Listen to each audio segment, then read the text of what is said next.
Olá, bem-vindos a mais uma aula do curso de formação de professores à distância. Me chamo Valdicléa Castro e vamos trabalhar hoje a sexta aula do módulo 3 com o tema Sequência Didática, em especial para o quarto ano, tendo como base o componente curricular e eu, em especial, escolhi Ciência. O objetivo da aula é trabalhar a interdisciplinaridade de maneira lúdica, apresentando os componentes de uma forma prática e divertida. Pois bem, vamos planejar a nossa sequência didática. Nada acontece sem que a gente planeje, né? Então, eu primeiro preciso rascunhar como é que vai acontecer essa minha aula. Em particular, eu gosto de começar criando um mapa conceitual de que componentes eu vou estar conversando nesta minha sequência didática. Na sequência que vamos trabalhar, eu vou partir do componente ciências. E isso é uma particularidade minha. Na aula anterior, nós vimos com a professora Marinês uma sequência didática partindo de um gênero textual. Na aula de hoje, vamos partir de um componente curricular, enquanto que na próxima aula, com a professora Ivete, vamos partir, ou a aula vai se tratar em cima de um tema, ok? Vamos lá para a aula então. Partindo do componente curricular, quais são os componentes que eu vou conseguir conversar? Uma vez que eu já conheço o documento, ou seja, eu conheço o CREP do quarto ano, que é o que nós vamos trabalhar, eu vou selecionar, conforme o desenvolvimento, o desenrolar da turma, conforme o nível dos alunos, conforme os meus objetivos, um determinado objetivo, ok? Eu escolhi a transformação de materiais sólidos e líquidos pelo aquecimento. Então, da ciência, para eu atingir esse objetivo, eu preciso criar uma estratégia. Eu pensei em chegar nesse objetivo pela produção de um bolo. Se eu tenho a produção de um bolo, vou trabalhar uma receita, eu posso trabalhar na língua portuguesa o gênero textual receita. Enquanto que o fato de estar produzindo esse bolo num ambiente familiar, eu posso estar trabalhando no ensino religioso ritos no cotidiano familiar.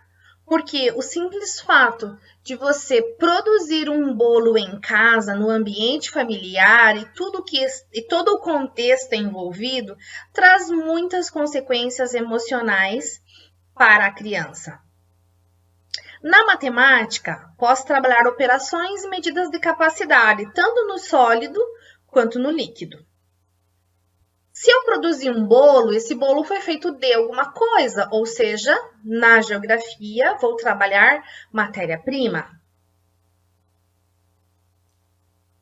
Na história, vou trabalhar o modo de vida no campo e na cidade em diferentes temporalidades. O que quer dizer isso? Se cozinha hoje como se cozinhava antigamente, os utensílios que usamos hoje são os mesmos utensílios que se usavam antigamente?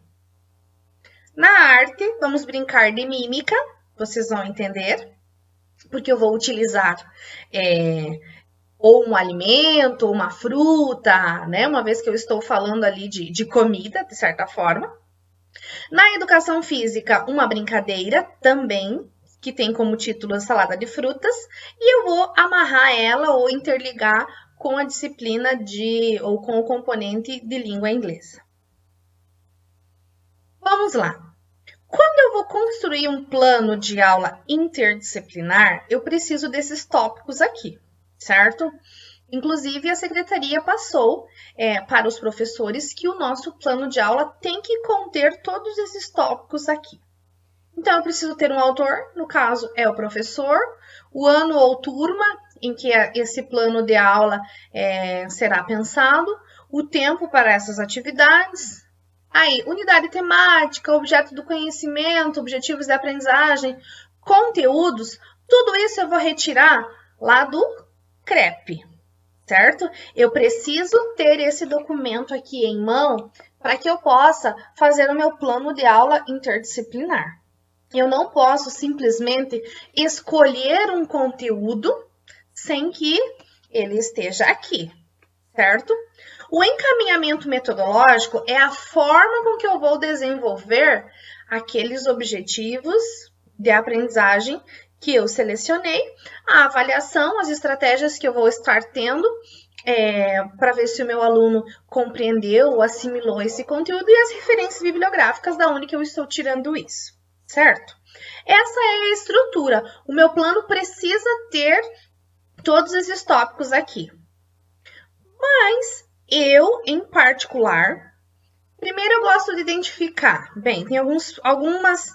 Como eu já montei o mapa conceitual, certo? Lá no meu rascunho, eu vou estimular que essa aula seja para aproximadamente 1 ou 2 semanas, depende do que vai acontecer, né? Que estratégia eu vou tomar. Eu já fiz o mapa conceitual, já identifiquei todas as áreas do conhecimento, nem sempre eu consigo conversar todas. A minha aula eu consegui, vocês vão ver que eu consegui conversar todos os componentes curriculares, mas às vezes tem um conteúdo que fica difícil de conversar, certo? Então, eu posso deixar ele de fora, não tem problema. Na aula anterior, nós falamos dos passos, das fronteiras que eu tenho que passar para mim construir um plano de aula. Nós falamos das 4 frontes do engajamento. E a primeira delas é o norte, que é o objetivo de aprendizagem. Então, eu gosto de começar pelos objetivos que eu vou atingir. Embora eu tenha esse modelo aqui de tabelas que eu preciso construir, mas eu não preciso construir nesta ordem. Então, primeiro eu construí o mapa conceitual com todos os objetivos de aprendizagem que eu posso desenvolver. Agora, vamos, uma vez que eu pego esse documento aqui, abrir lá na página dos objetivos da aprendizagem, eu já consigo retirar daquela página o objetivo de aprendizagem, a unidade temática, o objeto do conhecimento e o conteúdo. Então, eu não vou. Os slides a seguir são um pouquinho extensos, mas eu não vou fazer a leitura deles, porque são os objetivos que eu vou atingir ou que eu quero desenvolver. Então, eu vou comentar, mas eu vou deixar essa aula abaixo no formato de PDF, que vocês podem estar retomando quantas vezes vocês acharem necessário, inclusive usar como modelo, fiquem à vontade. No conteúdo, na componente curricular ciências, construindo o bolo ou identificando a transformação dos materiais sólidos e líquidos através do aquecimento ou por meio do aquecimento, eu tenho esses 2 objetivos de aprendizagem. As mudanças que isso causa, e eu também posso falar do processo de irreversibilidade. Tem a unidade temática, os objetos do conhecimento e os conteúdos que eu vou desenvolver. Isso tudo vai facilitar, inclusive, na hora de preencher o RCO. Na disciplina de portuguesa, como são campos de atuação, os objetivos são maiores, né? Então, função social do gênero, a localização de informação explícita no texto, a escuta, a leitura, a compreensão, a autonomia, certo? Planejar e reproduzir através da mediação do professor. Os campos de atuação, as práticas da linguagem, leitura, escuta, oralidade, produção do texto, os objetos do conhecimento e os conteúdos. No componente curricular Geografia, vou estar trabalhando a matéria-prima, então eu tenho 2 objetivos de aprendizagem. Na História, vou trabalhar a temporalidade ali, as interferências do modo de vida das pessoas, tenho um objetivo de aprendizagem. Na Matemática, situações, problemas, resolver operações, medir e comparar, elaborar problemas. Na unidade temática, números e grandezas de medida, os objetos do conhecimento e os conteúdos que eu vou desenvolver. No ensino religioso, identificar os ritos presentes no cotidiano pessoal, familiar, escolar e comunitário, como eu comentei lá anteriormente, né? Os objetos do conhecimento, conteúdo, enfim, todos os dados que eu preciso. Na arte, bem como na educação física e na língua inglesa, ok? Agora vamos lá para as sugestões de atividade. Então, já montei o meu plano de aula, bem simples, né? Olhei no documento, eu tenho ali o objetivo de aprendizagem, quais a estratégia, o caminho que eu vou seguir, né? Mas e daí? Quais são as atividades que eu vou fazer? Eu já sei onde eu quero chegar, mas e como que eu vou chegar nesse lugar? Aí eu trouxe, então, algumas sugestões de atividades para que eu possa atingir todos aqueles objetivos de aprendizagem e que aquilo que está no papel ali bem bonito saia e venha efetivar lá na sala de aula. Então, agora que a aula vai acontecer. E eu pergunto, para você e para os alunos, será que podemos transformar uma substância sólida misturando a uma substância líquida quando aquecemos essa mistura? Será que quando eu aqueço uma substância, tanto sólida quanto líquida, eu transformo numa outra substância?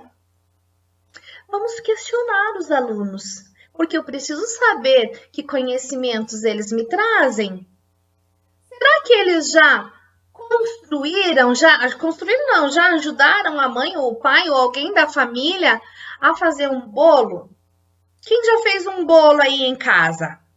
A aula de hoje, então, terá o foco na transformação dos materiais em 2 etapas.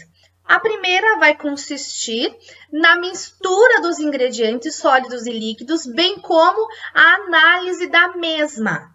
E a segunda será o preparo e o cozimento, propriamente dito, da massa. Ok?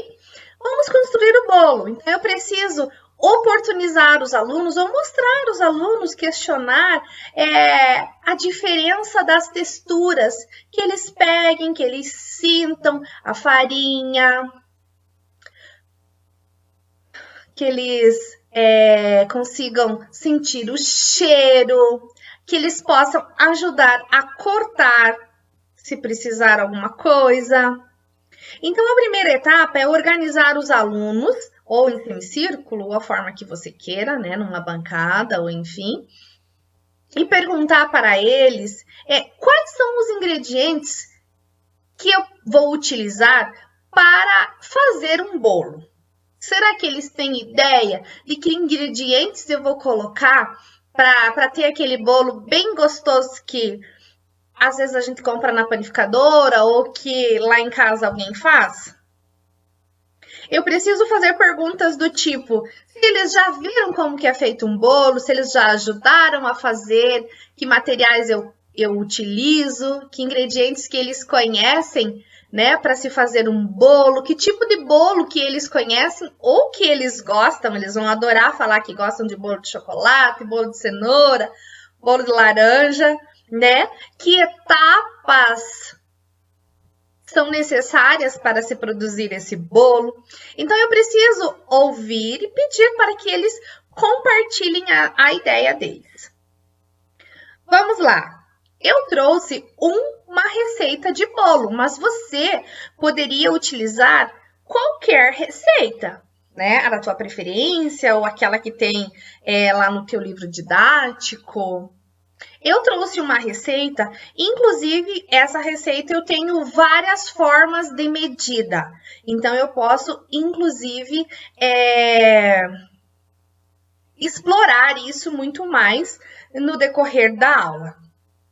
O rendimento, o tempo, tanto do manuseio quanto do cozimento, o tempo total, os ingredientes para a massa e se eu for fazer uma cobertura. Para ser mais breve, vamos falar da massa. Então,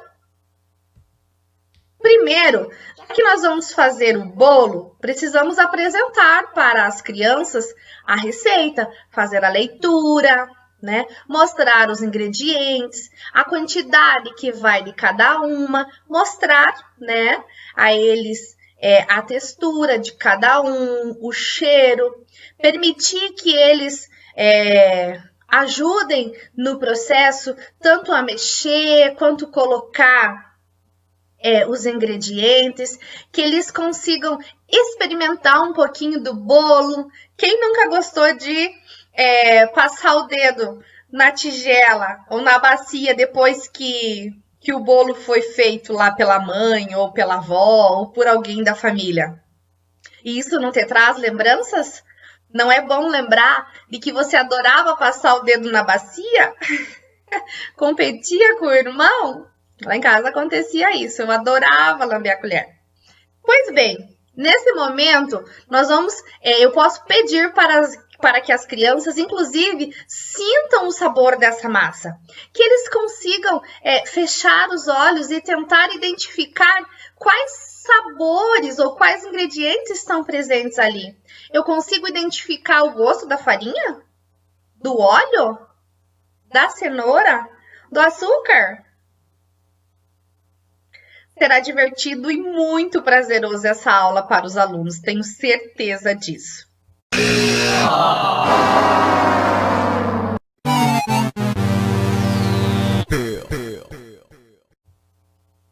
Explore o contexto com perguntas do tipo: o que é preciso para que a massa se transforme no bolo?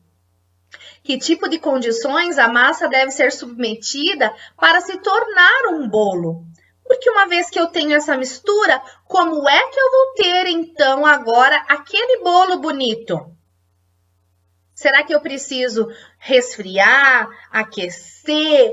Eu consigo voltar às substâncias depois de misturá-las? Uma vez que eu misturei a farinha e o ovo, eu posso voltar depois na farinha, separar, né? Voltar na farinha e no ovo? Peça que os alunos façam anotações do desenrolar dessa aula. Como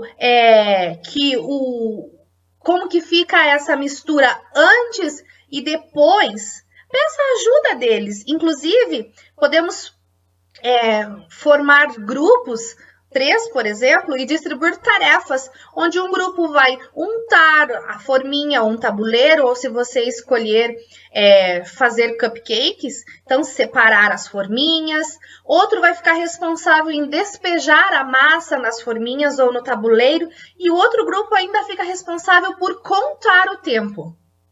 Você já imaginou quanto vai ser divertida essa aula e o quanto eles vão contar em casa do que eles fizeram e eles vão ter que ajudar em casa? Como será que vai acontecer essa transformação? E se eu errar o tempo, se passar o tempo, que são 30 minutos, se passar, como é que vai ficar esse bolo? Ou se eu tirar antes do tempo, o que vai acontecer? Retire o bolo, deixe esfriar e distribua, é lógico, ou os cupcakes, ou em fatias. E peça para que eles percebam a textura. Questione como houve essa transformação. Como que ficou fofinho, gostoso e era aquela meleca antes? É importante que as crianças percebam que aquela massa se transformou. E que eles notem que essa transformação ocorreu. Delícia, né? Mas será que o simples fato de fazer um bolo traz algum significado emocional para as crianças ou mesmo para nós? No link abaixo, tá? Ou no link do artigo que eu vou apresentar para vocês, psicólogos explicam os benefícios de fazer bolos, biscoitos ou pães para outras pessoas. Olha só quanto significado tem para isso. Assar bolos e biscoitos é uma forma produtiva de autoexpressão e comunicação, porque há uma expressividade para acontecer isso. Eu preciso colocar um sentimento de amor, de carinho, de afeto. Como que fica um bolo se eu vou fazer aquele bolo com raiva? Será que o bolo vai ficar gostoso? Assar bolos ou pães para você mesmo ou para outras pessoas é uma forma de aumentar a felicidade e reduzir o estresse. Não é gostoso aquele dia que você trabalhou o dia todo e que você vai chegar em casa e fazer um bolo para a família? Como isso desestressa, não é? E por fim, preparar pães e bolos para outras pessoas é uma forma de altruísmo, é uma forma de mostrar a efetividade, o amor para conosco. Mas o que isso tem a ver, Val? Eu não citei que estamos trabalhando nenhum componente curricular, né? Mas nós vamos trabalhar todo o sentimento familiar em que o simples fato de um bolo ser produzido traz. Aqui eu estou trabalhando o componente curricular ensino religioso, mas eu não precisei falar que eu vou trabalhar com ele. Lá na receita, eu tinha algumas medidas de capacidade diferente, ou mesmo em outras que a gente tem a receita em casa, eu tenho colher, xícara, copo, garrafinha às vezes, não é? Coloque uma garrafinha de leite de coco. Ou ainda eu tenho aqueles copos com as medidinhas. Você já parou para pensar como essas medidas de capacidade estão presentes no nosso dia a dia? Para que serve? Qual que é a importância disso? Peça para que os alunos tragam de casa alguns recipientes com medidas diferentes. Eles vão trazer uma garrafa de água, outra de refrigerante, né? Que tenha litros, mililitros, ou um CL, que é um centilitro, ou seja, eles vão trazer diferentes embalagens. Leve ainda copos descartáveis com diferentes medidas, para que você possa estar experienciando quantidades diferentes, para que então possa se trabalhar uma medida de capacidade ou litro, né, ou as transformações que isso acontece. Qual que é a função social? Qual que é a função em que eu vou usar no meu dia a dia uma colher, um copo, uma xícara ou mesmo o ml? Explore com os alunos qual é a importância disso, qual é a importância, o porquê que eu diferencio ou represento essas medidas de forma diferente. Crie tabela ou esquema de comparação entre unidades. Eu posso colocar 5 colheres de sopa de açúcar ou de água ou de óleo num recipiente que tenha escrito ali ml. Eu vou despejar aquela mesma quantidade numa xícara. Comparando essas unidades, eu vou mostrar para os alunos as diferentes formas de se representar. Que eu tenho litro, que eu tenho ml, quanto que cada um corresponde. E aí vai todos os conteúdos de matemática e estratégias e situações, problemas que você pode desenvolver, transformando uma unidade em outra. Problematizando, olha que interessante, eu posso problematizar para o meu aluno. Se eu pego uma garrafa de 2 litros e uma menor de 350 ml, será que eu consigo distribuir esses 2 litros em garrafas menores de 350 ml sem sobrar? Ou dar um valor exato? Ou que quantidade que deveria ser essa garrafa menor para que eu consiga distribuir esses 2 litros sem que nada sobre? Quando eu problematizo, as crianças vão entender por si.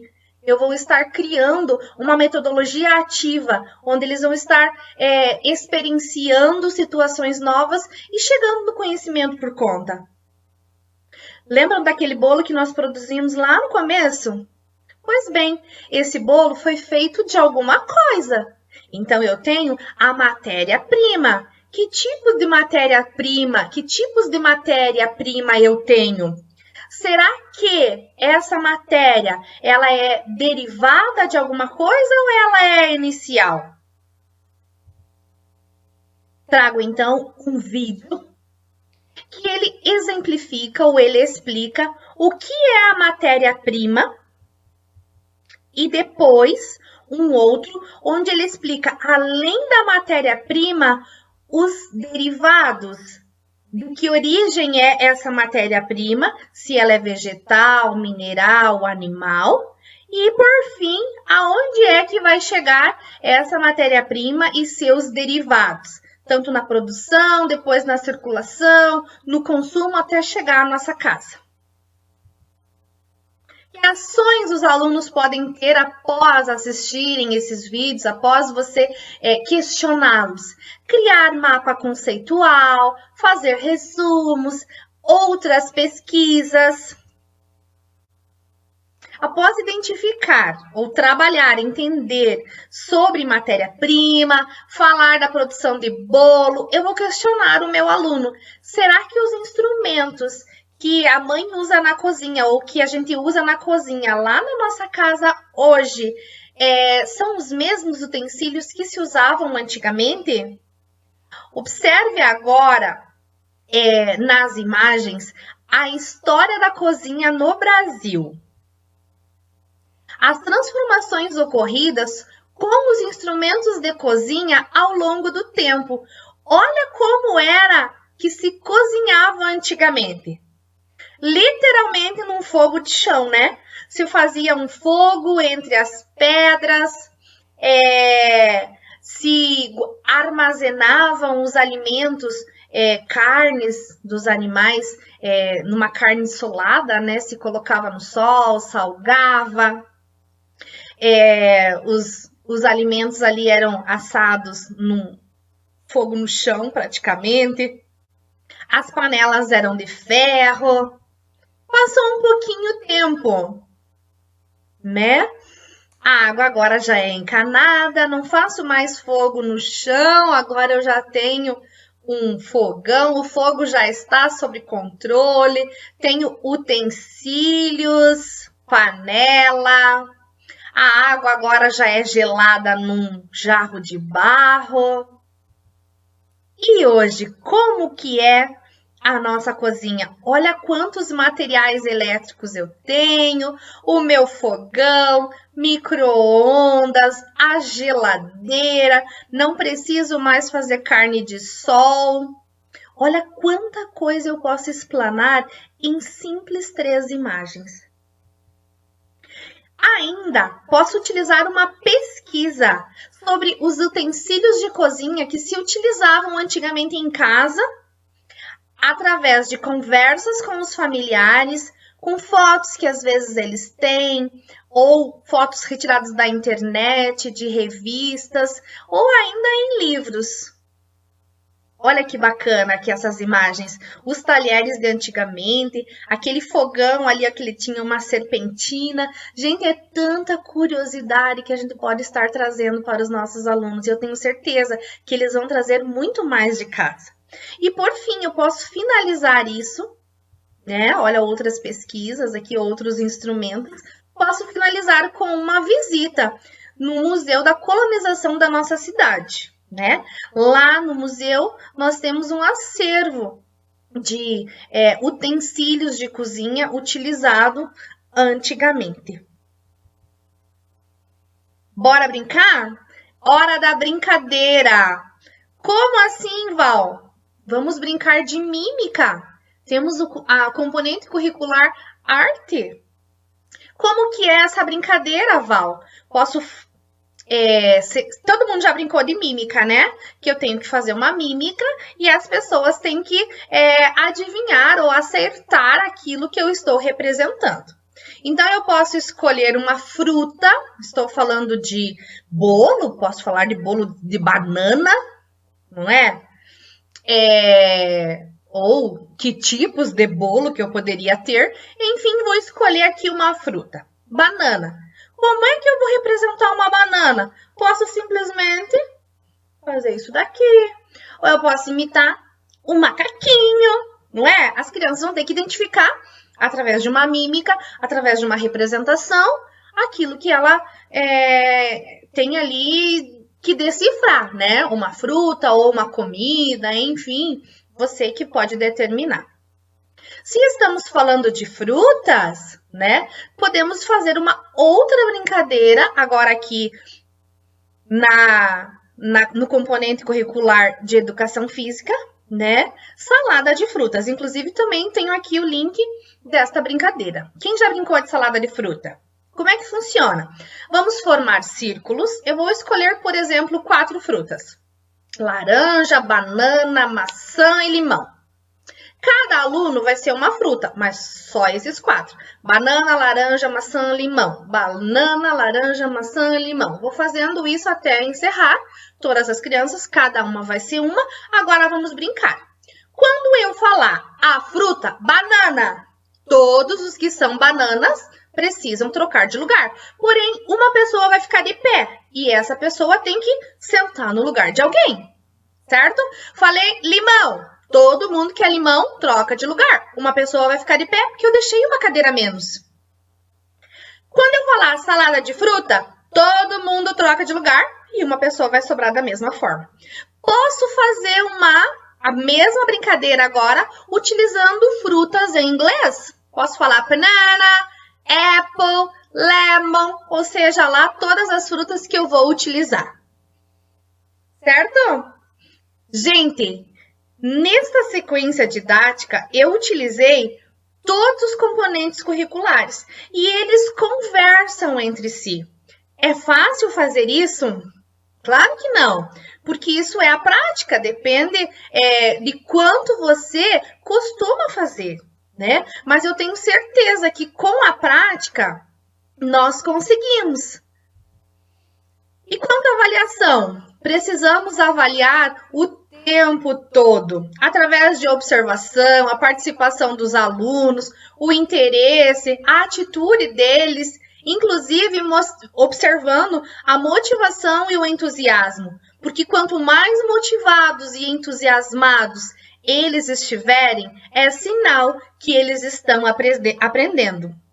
Então, eu espero que eu tenha contribuído com a aula de vocês, que eu tenha contribuído com a prática, que vocês possam utilizar isso muito na sala de aula. Abraços e até a próxima!